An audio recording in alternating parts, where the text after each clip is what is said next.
What's up, my people? So, getting into today's episode, so Teresa got caught as far as throwing the envelope out. So, because Bonnie made it clear if she didn't do it, Sarah didn't do it. Who did it? Teresa's like, yeah, that's right, I did it. Then Sarah's like, why would you do such a thing?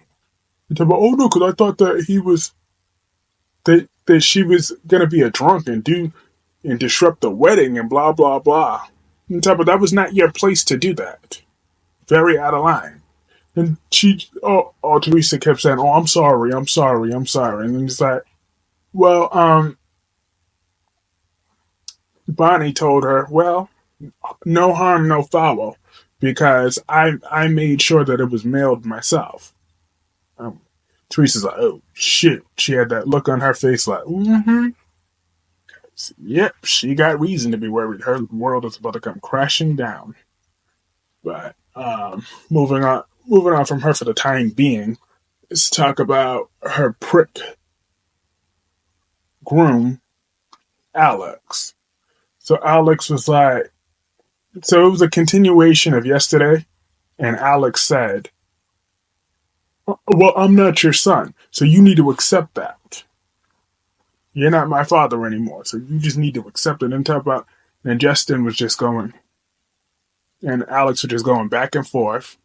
There was a lot of arguing, and then he said, "How many times did you say that our father and son relationship would never change?" But clearly, it has. And then talk about, oh, and then Alex was like, "Do you think that we're enemies?" And Justin's like, "Well, yeah, things have been trained between us." And Alex is like, "Oh, that's how you feel. Then you shouldn't be officiating this damn wedding." My damn wedding today. And he said, maybe I shouldn't. All right, fine then. And then Sonny came in. Which is funny, as Sonny actually came in today's episode because I was just mentioning him yesterday. I swear I didn't even read that spoiler to know that Sonny was going to be there. But I had Googled him up because I knew Justin had another son. So I'm glad that Sonny was there. Alex wants to give him a hug and talk about, oh, Sonny's going to always be his brother, even though they're not related. I'm like, they are, first of all, they are related, but even if they wasn't, but how, when you treated Justin like the bottom of your shoe, but yet when Sonny comes around, you want to be giving him hugs and cry. Like, make it make sense, because you're not making any sense to me. Alex. But Thing will always be your brother. My biggest issue with Alex is that the only reason why Victor holds so much power to him is because Victor had a whole bunch of money. Because if Victor was just some McDonald's worker and barely made enough for Social Security, and Social Security to bury anything, didn't have no life insurance policies, didn't have nothing for Alex to inherit, and he thought that that was his father and not Justin, I bet you it wouldn't make not one. He wouldn't be treating Justin not any different. He wouldn't be mistreating Justin the way he did. He'd be like, "Oh no, Justin, you're my father. Regardless, I don't care." But no, but because Victor got all this money, that's why he wants to treat him like that. Like, you're a full grown man. You're not no teenager. So the way Alex has been acting is just completely unacceptable. It's ridiculous. But I'm glad that Justin got a moment with his good son, Sonny, and they hugged and embraced and said, "Yeah, they'll always be there. He'll always be there for him, as he should. That should be his favorite." For reasons I just mentioned, because it's just crazy how she is like that. But moving on from that, let's talk about Xander and Jack. So I found that scene kind of interesting because I don't really know Jack that well, but I do know that I do know that he hates his other daughter Gwen. Um, and I remember that ultimatum. I know Gwen did a lot of things, but I remember that ultimatum that if she was to stay involved with Xander, that he wanted nothing else to do with her. So I recalled that part. So I was kind of surprised to see Jack being so civilized with Xander today. Right. Because he was genuinely wishing him well for the wedding. He told Xander about Abigail potentially being alive. Xander said prayers that he hopes that's true. And talk about, oh yeah, I know that you and Gwen made it real well for yourselves as y'all took over. Y'all took the paper right from under me and Jennifer. And then Xander did the shocking thing. He said, you know what, man, take it back. And then he said, what? What do you mean? And then what are you going to do for money? Well, my wife is a doctor, so it ain't like my daughter's going hungry anytime soon. So I'll figure something out, man. But yeah, I'm trying to be a new man, new me. So I'll have my lawyer's call and I'll sign it back to you. Um, so Jack was appreciative of that, and he gladly accepted that back. I guess that was the right thing to do, Xander. Especially because Xander about to get all that money, all his money, his suits, and his cars, and his ring. Alex, you better give all that back, and then some.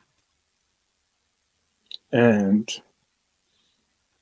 then it was about the next scene was between Xander and Leo.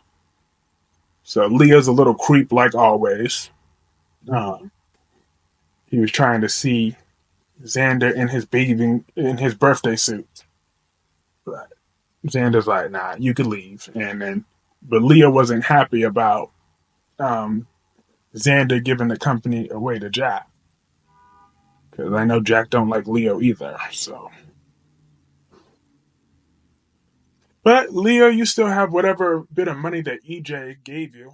What's up, my people? So what happened after that was Leo was talking with Sonny at the wedding, and Leo was talking trash about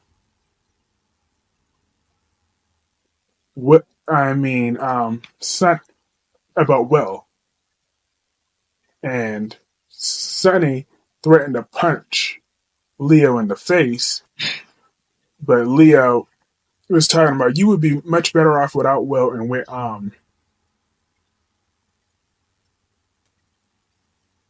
with Paul. But Andrew came and gave Paul a kiss. So that kind of just de-escalated. They all kind of went their ways after that. You know,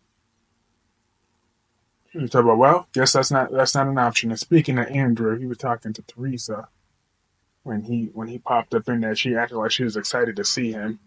And he's like, "Yep, I'm glad I didn't have to lock you up for that whole kidnapping thing." But Sarah had called him for an update, and he felt bad not being able to tell her that it was just you right along, all along that kidnapped Victoria.